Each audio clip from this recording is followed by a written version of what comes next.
नमस्कार, मैं तीर्थ बोल रही हूँ। अनामिका का प्रश्न है, चित्ताकाश और चिदाकाश में क्या अंतर है? क्या इसका संबंध चक्रों से भी है? चित्ताकाश में कैसे प्रवेश मिलता है? क्या भूताकाश का संबंध भूतों से है? कृपया इसके अंतर मुझे बता दें। मैंने कहा, ठीक है।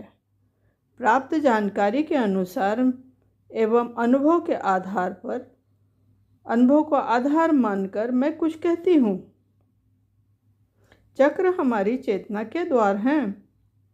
ये ब्रह्मांडीय ऊर्जा को हमारे अंदर खींचकर उसका संतुलन बनाते हैं।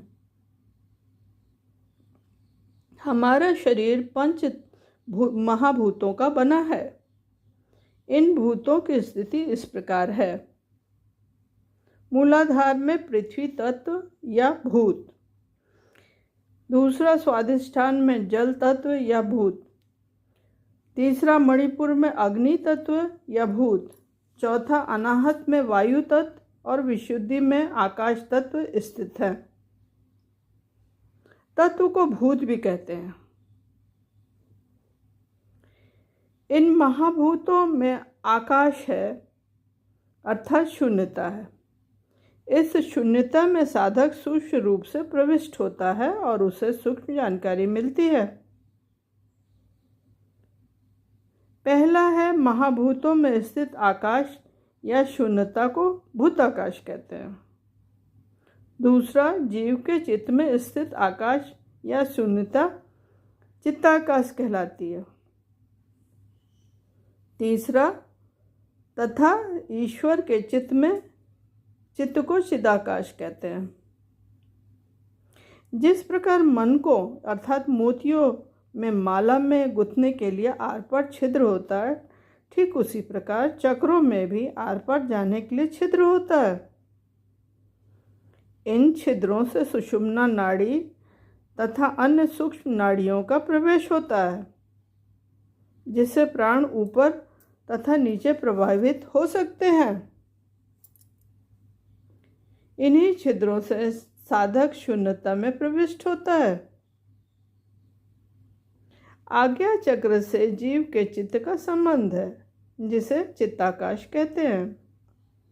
चिदाकाश ईश्वरी चित्त है, जिसमें प्रवेश दशम द्वार, जिसे ब्रह्मरंध्र कहते हैं, होता है। वह सहस्त्रार चक्र पहुंच जाता है। संतों, योगियों तथा ज्ञानियों ने इस विलक्षण शरीर में अनेक सूक्ष्म संरचनाओं को खोज लिया है और वे जनसाधारण के लिए अनेक संकेत इंगित कर गए। हमारा प्रयास होना चाहिए कि उन संकेतों में दिए गए आदेशों को समझने का प्रयत्न करें और उसे ज़्यादा से ज़्यादा लाभ उठाएं। इस प्रकार संक्षेप में हमने क्या जाना?